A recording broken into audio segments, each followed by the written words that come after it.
It's time for the First Tennessee First Look, a scouting report and look ahead at the Vols' upcoming opponent.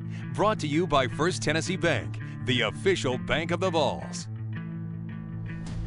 Well, the Cincinnati Bearcats had kind of a down year last year, but they've been very, very good the last several. It's a building program. Zach Collaros here on a good pass to DJ Woods. They put up 72 points in their opening game against Austin Peay, so it'll be a team that loves to throw the football, and Tennessee will have its hands full defensively. And also it's a veteran team that's bringing a lot of guys back on defense. So, Tim, obviously Tennessee's got to get better next week. They really do. There's an old saying that the most improvement you have all year is between first game and second game, and Tennessee's going to be looking to do that. There were some very good things that happened in last night's ball game, but defensively and offensively, a lot of room for improvement. A team coming in this weekend in Cincinnati that brings back all their starters from their defense, unheard of, and a quarterback who's very, very good running and throwing. I think the one key thing, though, is that Tennessee came out and jumped on Montana, and I think the first half must have given the team a lot of confidence. I think particularly how well Tyler Bray played. I think until 2 or 3 weeks ago, there was some concern on this staff about how well he was going to perform and compete and run the team.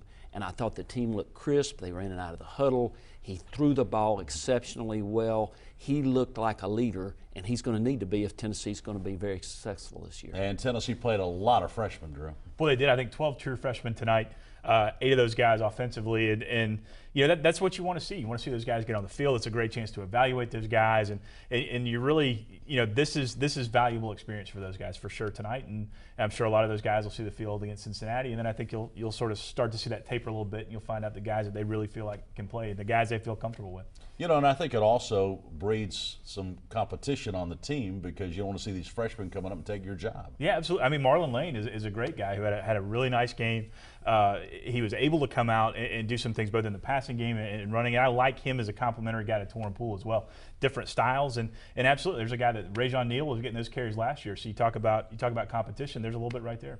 Competition's good for everybody, isn't it, on a football team? It really is. And tonight or last night, there were more defensive backs that played while the game was on the line than you almost ever see. And I think part of that reason is Justin Wilcox, Terry Joseph wanted to get a look at a lot of guys, see how they performed under the lights against an opponent and not against their own team, and they're going to make some decisions about who plays more going forward. So it'll be a very big week of practice coming up as Tennessee gets ready for the Cincinnati Bearcats.